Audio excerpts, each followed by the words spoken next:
माझ्या छोट्या मित्रमैत्रिणींनो, महिला प्रबोधन मंडळाच्या संस्कार कवच या मालिकेत आज सुषमाजी मुलमुले तुमच्यासाठी श्रीरामकथेचा 15वा भाग घेऊन आली आहे. 14व्या भागात मी तुम्हाला सांगितलं की राम, लक्ष्मण आणि सीता चित्रकूट पर्वतावरून निघाले आणि मार्गामध्ये अनेक ऋषीमुनींच्या आश्रमांना भेटी देत, विराधासारख्या महाभयंकर राक्षसांचा नाश करीत दंडकारण्यात पंचवटीला येऊन पोचले. आणि तिथे त्यांना जटायू नावाचा एक विशालकाय म्हणजे खूप मोठ्या आकाराचा असा गरुड पक्षी भेटला. आता पुढे काय झालं ते सांगते हां. निसर्गरम्य अशा पंचवटीमध्ये आल्यावर लक्ष्मणांनी त्या ठिकाणी एक अतिशय सुरेख अशी पर्णकुटी बांधली आणि ते तिघही जण तिथे अगदी आनंदाने राहायला लागले. त्याच वनामध्ये शूर्पणखा नावाची एक महाभयंकर आणि अतिशय कुरूप अशी राक्षसी राहत होती. तिच्याबरोबर खर आणि दूषण नावाचे तिचे 2 चुलत भाऊ देखील राहत होते. एकदा अशीच वनात फिरत असताना शूर्पणखेला राम दिसला. तरुण, सुंदर आणि बलवान असा तो राम पाहता क्षणीच तिला खूप आवडला. त्याच्याशी आपण लग्न करावं अशी इच्छा तिच्या मनात निर्माण झाली. त्याबरोबर तिने एका सुंदर स्त्रीचं रूप घेतलं आणि ती रामाजवळ आली आणि त्याला म्हणाली की तू कोण आहेस? तू तर एखाद्या राजकुमारासारखा दिसतोस. मग या भयंकर अशा वनामध्ये तू कसा काय आलास? रामाने तिला आपली सगळी कहाणी सांगितली आणि विचारलं की तू कोण आहेस? तेव्हा ती म्हणाली की मी शूर्पणखा आहे, लंकेचा राजा, राक्षसांचा राजा रावण याची मी बहीण आहे आणि हे दंडकारण्य माझं आहे. पुढे ती त्याला म्हणाली की पण मला तू खूप आवडला आहेस, त्यामुळे मला तुझ्याशी लग्न करायचं आहे. ही सुंदर स्त्रीचं रूप घेतलेली एक मायावी राक्षसी आहे हे रामाने लगेच ओळखलं आणि तो हसून तिला म्हणाला की अगं, माझं लग्न तर झालेलं आहे आणि माझी ही पत्नी सीता मला खूप आवडते देखील. पण तू असं कर, माझा हा भाऊ आहे ना लक्ष्मण, हा सुद्धा माझ्यासारखाच तरुण, सुंदर आणि बलवान आहे आणि त्याचं लग्नसुद्धा झालेलं नाही आहे. त्याच्यामुळे माझ्यापेक्षा तू त्यालाच जाऊन लग्नासाठी मागणी घाल. हे ऐकून शूर्पणखा लगेच लक्ष्मणाकडे गेली आणि माझ्याशी लग्न कर असं त्याला सारखं म्हणू लागली.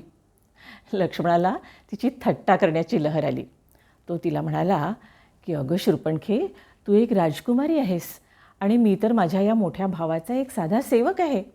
माझ्याशी जर तू लग्न केलंस तर माझ्याबरोबर तू सुद्धा या दोघांची दासी म्हणजे नोकर होशील.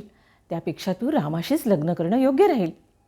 लक्ष्मण आपली गंमत करतो आहे हे शूर्पणखेला काही कळलं नाही. ती पुन्हा रामाकडे आली आणि म्हणाली, अरे रामा, या तुझ्या कुरूप बायकोमुळे तू माझ्याशी लग्नाला नाही म्हणतो आहेस ना. थांब, मी तिला आता खाऊनच टाकते, म्हणजे मग तू माझ्याशी लग्न करायला मोकळा होशील. असं म्हणून ती सीतेच्या अंगावर धावून गेली. रामानं तिला आवरून धरलं आणि लक्ष्मणाला म्हणाला की लक्ष्मणा, सीतेला त्रास देणाऱ्या या मूर्ख राक्षसिणीला चांगली शिक्षा कर. लक्ष्मण देखील चिडलेलाच होता. त्याने ताबडतोब आपली तलवार काढली आणि त्या शूर्पणखेचं नाक आणि तिचे दोन्ही कान तलवारीने कापून टाकले. त्याबरोबर शूर्पणखा आपल्या मूळ रूपात आली आणि रक्तबंबाळ अवस्थेत जोरजोरानं आरडत ओरडत जंगलामध्ये पळून गेली. जंगलात जाऊन तिने खरं आणि दूषण या आपल्या चुलत भावांना काय घडलं ते सगळं सांगितलं आणि त्यांना म्हणाली की तुमच्या बहिणीचा असा अपमान करणाऱ्या त्या माणसांना जाऊन तुम्ही चांगली शिक्षा करा, त्यांना ठार मारा. खरं आणि दूषणाला सुद्धा हे ऐकून खूप राग आला आणि राक्षसांचं खूप मोठं सैन्य घेऊन ते राम आणि लक्ष्मणावर चालून आले. त्यांना येताना बघून रामाने लक्ष्मणाला सीतेबरोबर एका गुहेमध्ये सुरक्षित राहण्यासाठी पाठवून दिलं आणि स्वतः त्या 14,000 राक्षसांशी युद्ध करून त्या सगळ्यांना ठार मारलं. खरं आणि दूषणाला देखील रामाने ठार मारलं. वसिष्ठ मुनी, विश्वामित्र मुनी आणि अगस्त्यांनी रामाला जी अस्त्र आणि शस्त्र दिली होती त्यांचा उपयोग करत रामाने हा खूप मोठा विजय मिळवला आणि या दोन्ही राक्षसांच्या आणि शूर्पणखेच्या दहशतीतून त्या जंगलातल्या सगळ्या लोकांची सुटका केली. हा सगळा प्रकार बघत असलेली शूर्पणखा मात्र तिला प्रचंड धक्काच बसला की 2 मानव, एक मानव एवढ्या मोठ्या राक्षस सेनेचा संहार करू शकतो. तिने तशीच लंकेला रावणाकडे धाव घेतली आणि सगळी हकीकत रावणाला सांगितली आणि ती रावणाला म्हणाली की रावणा, तू एवढा महापराक्रमी, एवढा मोठा लंकेचा राजा असताना ते 2 जंगली माणसं तुझ्या या बहिणीचा एवढा मोठा अपमान कसा करू शकतात? त्यांची अशी हिंमत तरी कशी झाली? तुझ्या एवढ्या मोठ्या राक्षस सेनेला ठार मारण्याची त्यांची हिंमत कशी झाली? तू त्यांचा ताबडतोब जाऊन सूड घेतला पाहिजेस, पण तू तर शांत बसून आहेस, धिक्कार आहे तुझा, छी छी, असं म्हणून ती रावणाला बरंच काही टाकून बोलली.